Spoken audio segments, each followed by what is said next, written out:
School ছুটির পর রাস্তার পাশে প্রাক্তন প্রেমিককে দেখে আমি চমকে উঠলাম, যার সাথে 10 বছর আগে আমার ব্রেকআপ হয়েছে, যাকে ছেড়ে দিয়ে 10 বছর আগে আমি একটা অমানুষকে বিয়ে করেছিলাম। আমার বিয়ের 1 বছর পরে আমি যাকে এত করে খুঁজলাম, তার তখনকার মোবাইলে এত করে কল দিলাম, কিন্তু মোবাইল বন্ধ পেয়েছিলাম। সেই মানুষটাই আমি যে স্কুলে মাস্টারি করি সেই স্কুলে এসেছে তার মেয়েকে নিয়ে যেতে। তার নাম ছিল কানন। ওর পোশাক আশাক দেখে মনে হলো কোনো বড় অফিসের অফিসার হবে।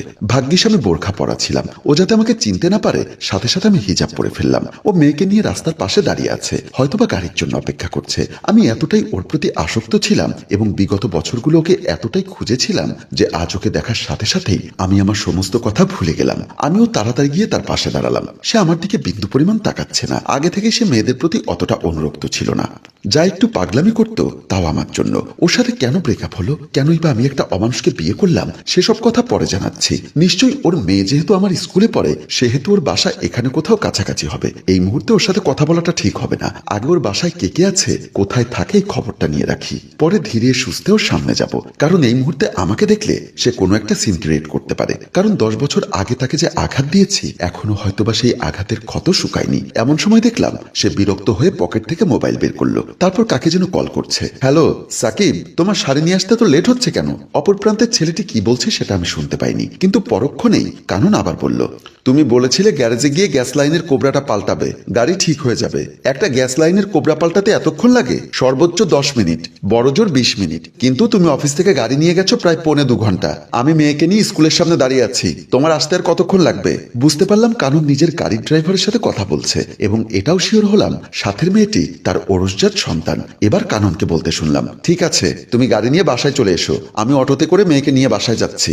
বলেই ও মোবাইলের লাইনটা কেটে দিল। আমি মনে মনে সিদ্ধান্ত নিলাম আজ ওর বাসা চিনে রাখবো। কিছুক্ষণ পর দেখলাম সে একটা অটোকে সিগন্যাল দিল, তার সাথে কিছুটা কথাবার্তা বলে সে মেয়েকে নিয়ে অটোতে উঠে গেল।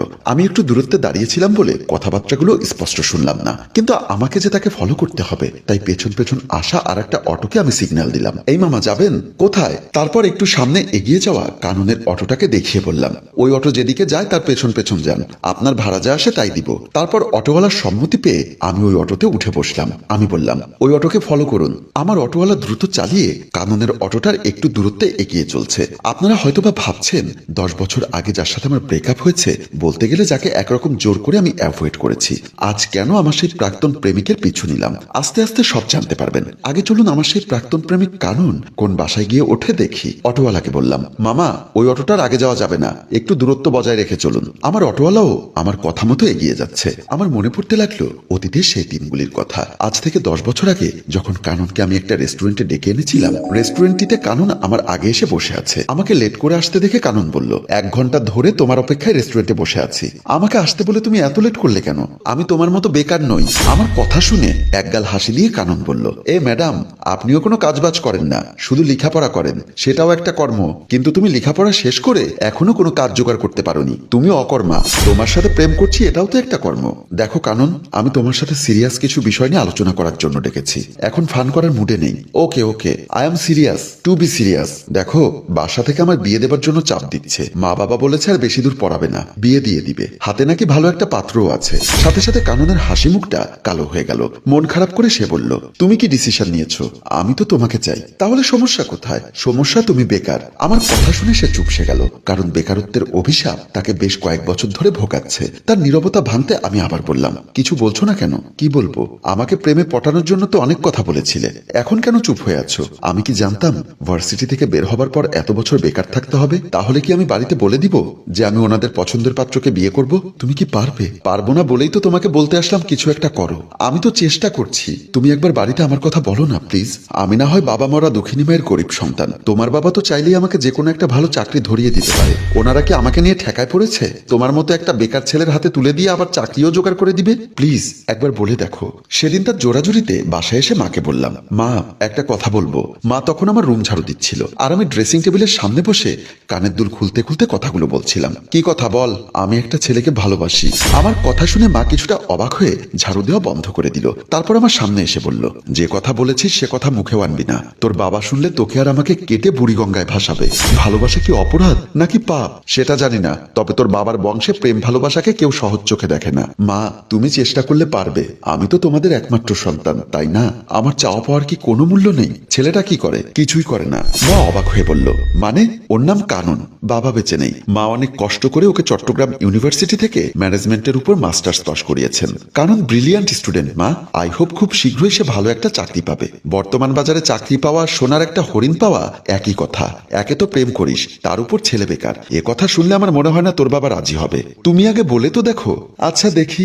বলেই মা আবার রুম ঝাড়ু দিতে লাগলেন। সেদিন রাতে খাওয়া দাওয়ার পর বাবা যখন খাটে হেলান দিয়ে বসেছিলেন, তখন মা বাবার জন্য এক খিলি পান বাবার হাতে দিয়ে বললেন, তোমাকে একটা কথা বলার ছিল। কি কথা? বলো। তোমার মন মানসিকতা কি এখন ভালো আছে? হ্যাঁ বলো। বেলা নাকি কোন ছেলেকে ভালোবাসে। কথাটা শুনে বাবা আধ হেলান দেওয়া থেকে সোজা হয়ে বসলেন। তারপর কিছুটা উত্তেজিত হয়ে বলল, কথাটা বলার আগে তোমার ভেবেচিন্তে বলা উচিত ছিল। তুমি ভালো করেই জানো আমাদের বংশে এসব চলে না। তোমার মেয়ে কোন সাহসে আমাদের সিদ্ধান্তের বাইরে গিয়ে অন্য একটা ছেলেকে ভালোবাসার সাহস পেল?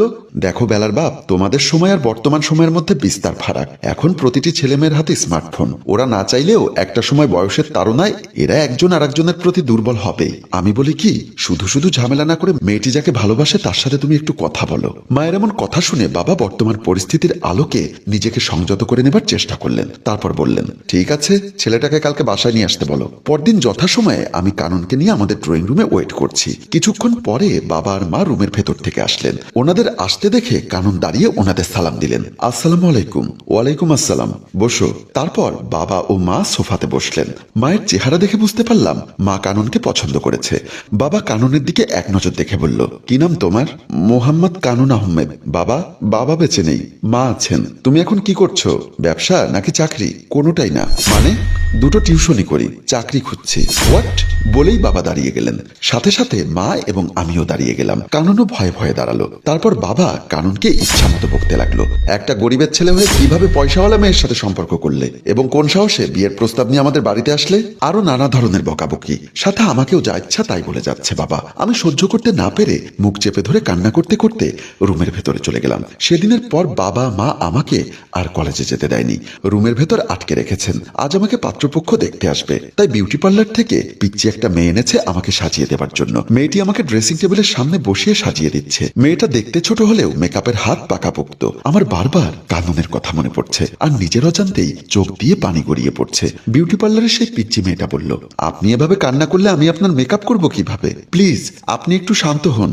আমি চোখের পানি মুছে স্বাভাবিক হওয়ার চেষ্টা করছি। মেয়েটি আমাকে আবারও মেকআপ করা শুরু করলো। কিছুক্ষণের মধ্যেই কাননের কথা মনে পড়ায় আমার আবারও চোখ দিয়ে পানি গড়িয়ে পড়লো। মেয়েটি এবার কিছুটা বিরক্ত হয়ে বলল, ম্যাডাম প্লিজ আপনি কান্না করবেন না।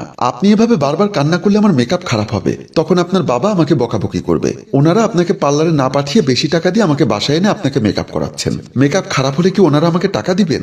শেষ পর্যন্ত আমি নিজেকে সংযত করার চেষ্টা করলাম। মেয়েটা আমাকে আবারও মেকআপ করতে করতে বলল, নিশ্চয়ই আপনার ইচ্ছার বিরুদ্ধে আপনার বাবা মা আপনাকে অন্য কোথাও বিয়ে দিচ্ছে। আমি মাথা নেড়ে হাসুচোখ জবাব দিলাম। মেয়েটি আবারও বলল, আপনার চোখের জল দেখেই বুঝতে পারলাম আপনি নিশ্চয়ই অন্য কাউকে ভালোবাসেন, যার সাথে আপনার বাবা মা বিয়ে না দিয়ে আপনাকে অন্য ছেলের সাথে বিয়ে দিচ্ছে। এবার মেয়েটির প্রতি আমি কিছুটা বিরক্ত হলাম, তবু নেহায়েত ভদ্রতার খাতিরে কিছু বললাম না। মেয়েটি আবার বলল, জানেন ম্যাডাম, আমিও একটা ছেলেকে ভালোবাসতাম। ছেলেটার নাম ছিল মঞ্জুর মোর্শেদ। ছেলেটা বিয়ের ভিডিও করত। এক বিয়েতে গিয়ে ছেলেটার সাথে আমার পরিচয় হয়। পরিচয়ের পরে আমাদের দুজনের মধ্যে গভীর প্রেম হয়। প্রেমের এক পর্যায়ে ছেলেটা আমাকে নিয়ে উত্তরার একটা হোটেলে লিভ টুগেদার করতে যাই। তারপর মেয়েটি একটা দীর্ঘশ্বাস ফেলে চুপ হয়ে গেল। আমার মনে কৌতূহল বাড়ে, একটুখানি পিচ্চি মেয়ে নাকি প্রেম করেছিল, আবার লিভ টুগেদারও করতে গেছে। তাই কিউরিসিটির বশত এবার নিজেই প্রশ্ন করলাম, লিভ টুগেদারের পর তোমাদের সম্পর্কটা কি হলো? আর তো বললে না, তুমি কি এখন তার সংসার করছো? না। তাহলে? ছেলেটা আমাকে নিয়ে উত্তরার একটা হোটেলে যখন লিভ টুগেদারে গেল, আমরা রুমে ঢুকে দেখলাম ছেলেটা রুমের দরজা লাগিয়ে তার পর্নের সবকিছু খুলে ফেলছে। ও যতই ওর পর্নের কাপড় চোপড়গুলো খুলছিল, ততই আমি ওকে দেখে মুগ্ধ হচ্ছিলাম। সিক্স প্যাক শরীর, হাতের বাহুগুলো বডি বিল্ডারের মতো। যতই তাকে দেখছিলাম ততই মুগ্ধ হচ্ছিলাম। ছেলেটি সব খুলতে খুলতে একসময় ভুলবশত তার মাথার ক্যাপ খুলতে গিয়ে তার মাথার আর্টিফিশিয়াল চুল সহ খুলে ফেলে। ওমা, এ কি? এই মঞ্জুর মোর্শেদ তো পুরোটাই নকল, আমাকে ধোকা দিয়েছে। মেয়েটির কথা শুনে আমি আর হাসি চেপে রাখতে পারলাম না। শত কষ্টের মধ্যেও ফিক করে হেসে দিলাম আর বললাম, তারপর? মেয়েটি একটা দীর্ঘশ্বাস ছেড়ে বলল, তারপর আর কি, তার সাথে আমি ব্রেকআপ করে ফেলি আর এখন পার্লারে চাকরি করি। জানেন ম্যাডাম, বর্তমান যুগের 95% প্রেমিকই ধোকাবাজ। তাই বলছি, প্রেমিকের জন্য না কেঁদে বাবা মা যেটার সাথে বিয়ে দিচ্ছেন ওটাকেই মেনে নিন। এমন সময় মা এসে বলল, বেলা তুই কি রেডি হয়েছিস? ছেলেপক্ষ চলে এসেছে। বিউটি পার্লারের মেয়েটি বলল, হ্যাঁ আন্টি, বেলা আপু পুরোপুরি রেডি, নিয়ে যেতে পারেন। ড্রয়িং রুমে আমাকে দেখতে ছেলে আর ছেলের বড় ভাই সাইফুল চৌধুরী এসেছেন। ওনারা চৌধুরী বংশ, অনেক পয়সাওয়ালা, সেটা আগেই বাবার মুখে শুনেছি। আমাকে যখন ওদের সামনে বসানো হলো তখন আর চোখে এক পলক ছেলেটিকে দেখলাম। ছেলেটির নাম ছিল বাবু চৌধুরী। মাশাল্লাহ, দেখতেও হ্যান্ডসাম, তার উপর অনেক পয়সাওয়ালা। ছেলেটিকে দেখে এক নিমেষেই কাননের ভালোবাসার ঘর আমার মনের মধ্যে তাসের ঘরের মতো ভেঙে পড়ল।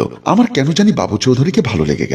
এই ভালো লাগাটা বাবু চৌধুরীর বাহ্যিক সৌন্দর্যের নাকি ওনার টাকা পয়সার, সেটা সেই মুহূর্তে আমি ফিল করতে পারিনি। আমাকে দেখে ছেলের বড় ভাই সাইফুল চৌধুরী বলল, মাশাল্লাহ, মেয়ে আমাদের পছন্দ হয়েছে। কিরে বাবু, তোর কেমন লেগেছে? ভাইয়া, আমি আজ পর্যন্ত তোমাদের কথার উপর তো কথা বলিনি, তোমার পছন্দ হলে আংটি পরিয়ে দাও। পাশে বসে আমার মা বাবা বলল, আলহামদুলিল্লাহ। তো বাবাজিরা, আপনারা এসেছেন, আপনাদের মা বাবা আসেননি কেন? সাইফুল চৌধুরী বলল, আপনারা তো জানেন আমার বাবা বর্তমান সরকারের ঊর্ধ্বতন একজন কর্মকর্তা। বাবা আর মা রাষ্ট্রীয় সফরে বিদেশে গেছেন, ওনারা ওখান থেকে আসলে আকত করে ফেলবো। ঠিক আছে বাবা, আপনারা যা বলবেন তাই হবে। সেদিন বাবু চৌধুরী আমাকে আংটি পরিয়ে দিয়েছিল। এর মাস তিনেক পরে বাবু চৌধুরীর সাথে আমার বিয়েটা হয়ে যায়। আর আমিও বড়লোক স্বামী পেয়ে নিজে থেকেই কাননকে অ্যাভয়েড করছিলাম, যে কাননকে আজ থেকে 10 বছর আগে আমি অ্যাভয়েড করেছিলাম। আজ 10 বছর পরে আমার নিয়তি সেই কাননের অটোর পেছনে ছুটাচ্ছে। আমরা কিছু দূর আসার পরে দেখলাম কাননের অটোটা একটা বিল্ডিং এর সামনে এসে দাঁড়ালো। আমি আমার অটোওয়ালাকে থামতে বললাম। দেখলাম কানন অটো থেকে নেমে অটোওয়ালাকে ভাড়া মিটিয়ে দিয়ে মেয়েকে নিয়ে একটা আলিশান বিল্ডিং এর ভেতর ঢুকলো। আমিও আমার অটোওয়ালাকে ভাড়া মিটিয়ে দিয়ে ধীরে ধীরে কাননের বিল্ডিং এর গেটের দিকে গেলাম। গেটের সামনে যেতেই দেখলাম একজন দারোয়ান আমাকে থামিয়ে দিল। এই যে ম্যাডাম, কই যান? আপনাকে তো চিনতে পারছি না। আপনি দেখছেন না আমি এই হাই প্রোফাইল বিল্ডিং এর সিকিউরিটি গার্ড। আপনি এই বিল্ডিং এর কয়তলায় কার কাছে যাবেন নাম বলুন। সত্যি কথা বলতে আমি এই বিল্ডিং এর কাউকেই চিনি না, কার নাম বলবো? তাই বুদ্ধি করে বললাম, আসলে আমি বাসা ভাড়া নিতে যাচ্ছি। আমার কথা শুনে সিকিউরিটি ছেলেটা আমার পা থেকে মাথা পর্যন্ত তাকাচ্ছেন। তার এমন উদ্ভট চাহনি দেখে আমি বললাম, আপনি আমার দিকে এভাবে তাকাচ্ছেন কেন? বললাম না আমি বাসা ভাড়া নিতে এসেছি। আপনাকে দেখে আপনার ওজন মাপছি। মানে আপনাকে দেখে তো মনে হয় না আপনি এই বিল্ডিং এ বাসা ভাড়া নিতে পারবেন। কেন? এখানকার এক একটা ফ্ল্যাটের ভাড়া কত জানেন? কত?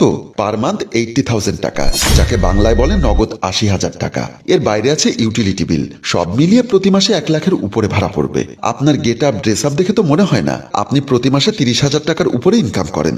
আপনি কিভাবে এই বিল্ডিং এ বাসা ভাড়া নেবেন? এখানে যারা থাকেন ওদের এক এক ফ্যামিলির 2-3টা করে প্রাইভেট গাড়ি আছে, ব্যবসা বাণিজ্য আছে। আপনার কি আছে? আমি ছেলেটার কথা শুনে বুঝতে পারলাম এখানে সমাজের হাই প্রোফাইল লোকজন থাকেন, কিন্তু আমার উদ্দেশ্য তো বাসা ভাড়া নয়, কানুন সম্পর্কে জানা। তাই আমি অন্য সব বাদ দিয়ে তাকে জিজ্ঞাসা করলাম, একটু আগে স্কুল থেকে মেয়ে নিয়ে যিনি এসেছেন উনি কে? আপনি কানুন স্যারের কথা বলছেন? জি, উনি হচ্ছেন একজন গার্মেন্টস ব্যবসায়ী। এই শহরে ওনার বড় বড় 5টা গার্মেন্টস ফ্যাক্টরি আছে। আপনি কি ওনার ফ্যাক্টরিতে চাকরি চান? তাহলে আমাকে বলতে পারেন। কানুন স্যারের বউ অনেক ভালো মহিলা, আমি রিকোয়েস্ট করলে আপনার একটা চাকরি হয়ে যাবে। প্রতি মাসে 70-80 হাজার টাকা বেতন পাবেন। ছেলেটার মুখে এমন কথা শুনে আমার বুঝতে বাকি রইল না কানুন এখন এই সমাজের প্রতিষ্ঠিত একজন মানুষ। এজন্যই বুঝি মানুষ বলে ঋতু বদলাতে 2 মাস লাগে, কিন্তু ভাগ্য বদলাতে 2 দিনও লাগে না, শুধু আল্লাহর রহমত লাগে। শেষ পর্যন্ত আমার ভালোবাসার মানুষের বাসাটি চিনে আমি আমার নিজের গন্তব্যে ফিরতে লাগলাম। হ্যালো ভিউয়ার্স, আমাদের গল্পটি এখানেই শেষ নয়। আপনাদের মনে প্রশ্ন জাগতে পারে, এত বড় একটা পয়সাওয়ালা স্বামীর সাথে বেলা চৌধুরীর বিয়ে হলো, কিন্তু বেলা চৌধুরী কেন আজ কিন্ডারগার্টেন স্কুলে মাস্টারি করছে? সে প্রশ্নের উত্তর পেতে হলে আপনাদের অপেক্ষা করতে হবে আরো একটি দিন, এবং কমেন্ট বক্সে অবশ্যই লিখতে হবে 2য় পর্ব চাই। আপনাদের মতামতের উপর ভিত্তি করে আমরা আগামীকাল থেকে এই সময়ে এই পেজে 2য় পর্ব নিয়ে হাজির হব। কথাটি মনে রাখবেন, যে গল্পের কমেন্ট, শেয়ার এবং ভিউজ কম হয় আমরা সেই গল্পের 2য় পর্ব তৈরি করি না। তাই উক্ত গল্পের 2য় পর্ব দেখতে চাইলে বেশি বেশি কমেন্ট এবং শেয়ার করুন। ধন্যবাদ।